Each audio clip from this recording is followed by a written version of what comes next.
ప్రియమైన దేవుని బిడ్డలారా, ప్రభు నామంలో మీ అందరికీ శుభాభివందనాలు. ఈరోజు మనం యేసు ప్రభు చెప్పిన తలాంతుల ఉపమానం గురించి ధ్యానించబోతున్నాం. బైబిల్ గ్రంథంలో మత్తయి సువార్త 25 అధ్యాయం 14-30 వచనంలో ఈ ఉపమానం గురించి వ్రాయబడింది. ఈ ఉపమానం ద్వారా దేవుడు మనకి ఇచ్చిన బాధ్యత, విశ్వాసం మరియు లెక్కడిగే దినం గురించి తెలుసుకుందాం.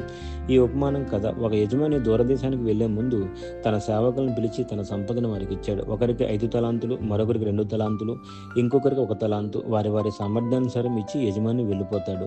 5 తలాంతులు పొందినవాడు వ్యాపారం చేసి మరిన్ని 5 సంపాదించాడు.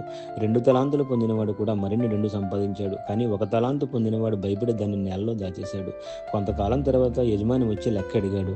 5 మరియు 2 తలాంతులు పొందిన వారిని చూసి యజమాని ఆనందించేలాగా అన్నాడు, శబాష్, నీవు విశ్వాసమైన సేవకుడివి. కొంచెంలో విశ్వాసంగా ఉన్నావు, ఎక్కువ మీద నేను నియమిస్తాను. కానీ 1 తలాంతు దాచిన సేవకుడిని యజమాని ఇలా అన్నాడు, నీవు సోమరి మరియు చెడ్డ సేవకుడివి. ఆ తలాంతు అతని నుండి తీసి 10 తలాంతులు ఉన్నవానికి ఇచ్చాడు. ఈ ఉపమానం మనకు చెప్పేది ఏమిటంటే, దేవుడు ప్రతి ఒక్కరికి ఏదో ఒక తలాంతు ఇస్తాడు. అందులో ఒకటి సమయం కావచ్చు, ధనం కావచ్చు, సేవ కావచ్చు, ప్రతిభ కావచ్చు. దేవుని ఇచ్చిన దానిని వాడకపోతే అది మన నుండి తీసివేయబడుతుంది. దేవుడు మన భయాన్ని కాదు, మన విశ్వాసాన్ని చూస్తాడు. ఒకరోజు మనకిచ్చిన తలాంతుల గురించి దేవుడు లెక్క అడుగుతాడు. ప్రియులారా, మీకు దేవుడిచ్చిన తలాంతును దాచకండి, దానిని దేవుని మహిమకు వాడండి.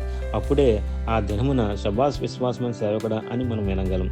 దీని ముగింపు ప్రార్థన, ప్రభువా, మాకిచ్చిన తలాంతులు సరిగ్గా ఉపయోగించుకునే జ్ఞానం మాకు ఇవ్వండి.